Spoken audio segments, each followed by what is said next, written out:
Good day, students, and welcome to Teaching Information Technology 2. I am Mr. Sayed Ali, and I'll be your lecturer for this semester. Okay, so you can find my email details on your screen. During this semester, we will go through some of the aspects that we omitted from semester 1. Some of the content that you will be covering focuses on the ever-changing world of IT. You will become more equipped to develop digitally informed learners during the course of this semester. And finally, you will also develop your ability to deliver content in the digital age. Okay, as with your previous semester, you had deliverables. This semester is quite similar. The format for this course is that you attend the lectures online. The lectures will take place via your Zoom platform. They will be recorded and placed on ECI for your convenience as well. There will be a few live sessions. There will be some recorded sessions. All of these will be made available to you. Okay, the second aspect, completing your activities on ECI.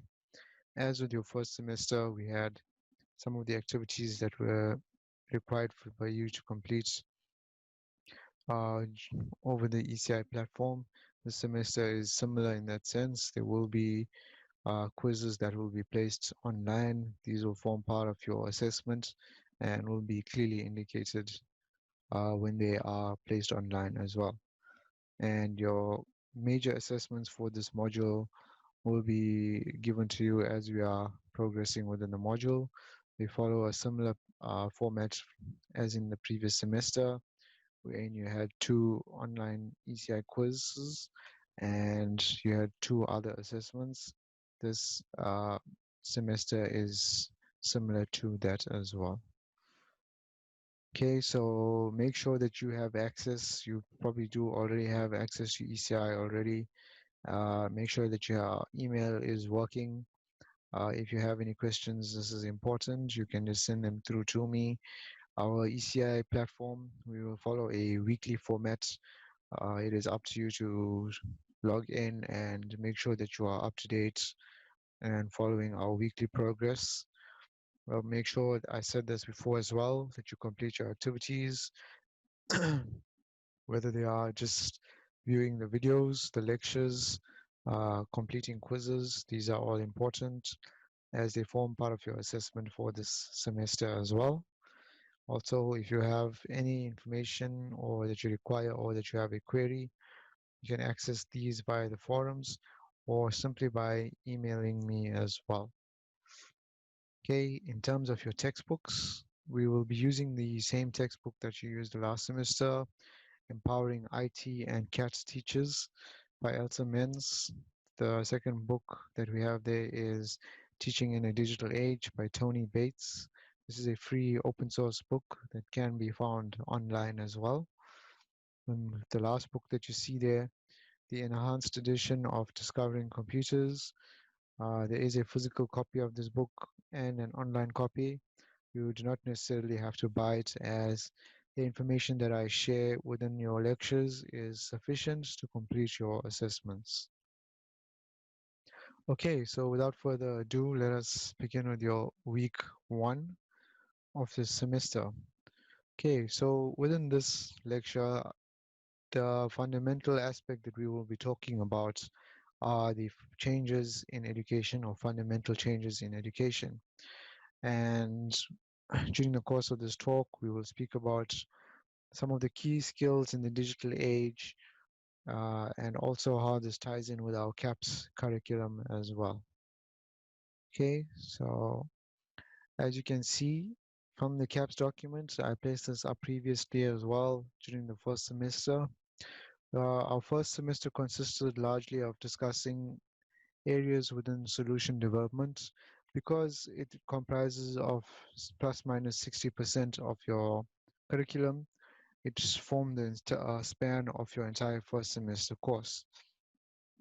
However, during this second semester, you will be focusing on the remaining 5 sections, which we did not cover. Those are, as you can see on your screen, communication system, internet technologies, and data and information management, and also social implications. So each of these we will be covering over the period of this semester, and we hope to cover most of them, if not all. Okay, so coming back to the first part of this talk that we wanted to speak about, and that is your digital skills. And we want to give you basically a background of we were, what is required for you as a teacher in this age to actually teach on these current platforms and during these current times as well. Okay, so to understand what the skills are, you have to understand the institutions that we work at. So we are essentially delivering our courses in a digital age. However, the institutions that we teach at may not necessarily be digital as well. So this creates a bit of a disconnect in terms of our teaching styles. And the reason that there is a disconnect is there is a change in the way that industry operates or has operated. And for example, we have changed essentially from largely industrialization into the digital age, and this has led to a change in the nature of work. And this whole transformation has been impacted, and companies have noticed that this change is necessary. You have seen it around you, but many companies now operate or under a platform or an ideology of knowledge-based companies. And the reason for this is that it provides them with a competitive advantage wherein businesses compete and innovate to stay afloat. And what this essentially means or translates for the worker is that workers have required to actually upgrade their knowledge or skills. And the term or the concept of a knowledge-based worker has come about. Okay, so a knowledge-based worker is characterized as the following. This a knowledge-based worker can be somebody who, for instance, is a person can start their own business, or they fill in many different roles within a business or a company, and they wear many different hats. And they are also reliant on their network to get ahead and to form alliances and to be more productive. And one important characteristic is that a knowledge-based worker is a person who is adaptable to change.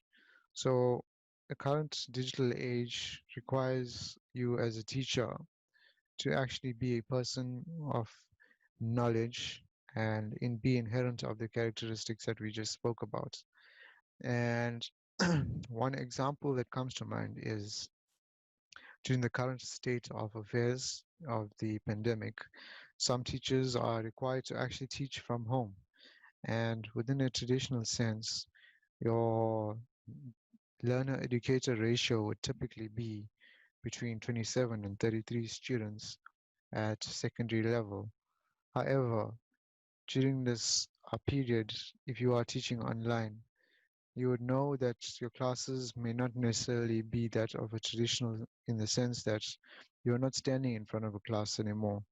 You are actually recording your classes and uploading them, or you are teaching online via Zoom or Google Hangouts, for instance. So essentially, how has this transition to an online platform impacted your workflow? So just taking this example, we can see that teaching in a digital age is, it requires you to become a more knowledge-based worker. And in this sense, you have to be more adaptable, wear many different hats, and play different roles as well. Okay, so what are some of the skills that we are speaking about when it comes to teaching in the digital age? According to Tony Bates, he states that some of the skills that you require are, for instance, number one, an enhancement of your communication ability. And this includes the ability to communicate via social media and on digital platforms. And you would know this if you were actually teaching using a digital platform in the current times as well. Another skill that is important is your learning ability. Okay, so you may not necessarily have been equipped to teach in this digital platform or this digital age, but now you are essentially required to take responsibility for working out what you need to teach and where to find that knowledge as well. Another aspect that you require, and we cover this largely in your semester one, are thinking skills. Okay, so critical thinking, problem solving, strategizing, and essentially what this can translate to is how are you going to deliver your classes via online platforms. So you know that when you teach it is very different to your traditional classrooms where you come in, you teach and the lesson is over, as opposed to creating an online video which is accessed via the internet, which consumes data, can be consumed at any time. How are you strategizing or changing up your lessons in this sense? The next aspect are your digital skills. You know, these are apart from your end user computer skills, you have to have technical skills that tie in with your job. So for instance, if you are teaching IT and it is your job to teach in front of a class computers, how has your job changed now in terms of your technical skills required to actually teach online? Are you now expected to create videos, edit videos, become an online teacher, and so on and so forth? And lastly, knowledge management, as in your traditional teaching as well, where you are required to evaluate your classroom, evaluate your learners, analyze learning abilities, and also your ability to disseminate info to your learners, and so on and so forth. So essentially, what is being said here is that you need to be a problem solver in these times and essentially have the ability to work outside of the standard processes that have been set out. And these are all required in the digital age where change is constantly taking place and your job role is evolving. Okay, so this creates another important aspect as well, or a question, when also in your textbook you'll see that the author, Tony Bates, speaks about should our strategies now be changing towards creating students or teaching students or enabling them to become part of the labor market. So is our teaching now enabling students to enter the labor markets, and how should our teaching affect or teaching strategy change to actually enable this? So it's just a question to ponder about with the current evolving digital age. Okay, so how does this tie into our actual teaching and this semester and this course? As can see on your screen, remember in the first semester I posted this image. It is actually taken from your CAPS document, wherein we have the 6 pillars of your IT, and we covered largely solution development in semester one. And in this semester, we are going to be covering the remaining 5. And at the end of this semester, it should leave us in a position to actually reach our goals in terms of creating digitally enabled citizens via our students. And you will observe that some of the requirements to teach in a digital age actually tie in with the specific aims for information technology as well, wherein you can see, for instance, comprehend and apply concepts of data and information management to understand how knowledge-driven society functions. So it comes back to this whole concept or ideology of becoming a knowledge-based worker, and being adaptable and becoming inherent of all the characteristics that we discussed in the previous slides as well. So hopefully you will see that the concepts that we speak about during the course of these lectures actually help us fulfill the specific aims of information technology, and hopefully they enable you to go back to your students and take some of this knowledge and enable them to actually complete these 5 remaining areas within IT as well. Okay, so for this week, we didn't get too in depth with this CAPS curriculum, In further lectures, we will be discussing how these concepts tie in with creating your digital enabled citizens or digital citizenship, for instance, and how these skills tie in with your CAPS document as well. Okay, so going forward, I will be uploading documents or sharing information as well with regards to your assessments. As you recall, in the beginning of this talk, I spoke about creating your or completing your 2 quizzes that will be take place during the course of the semester. I will announce those dates as well. And we have 2 projects that are due for your assessment as well. And more details and examples will be posted as we progress through this semester. Okay, students, we have reached the end of this talk. If you do have any questions relating to the semester, please go ahead and email me. My email can be found on your screen, and I will see you in the next lecture.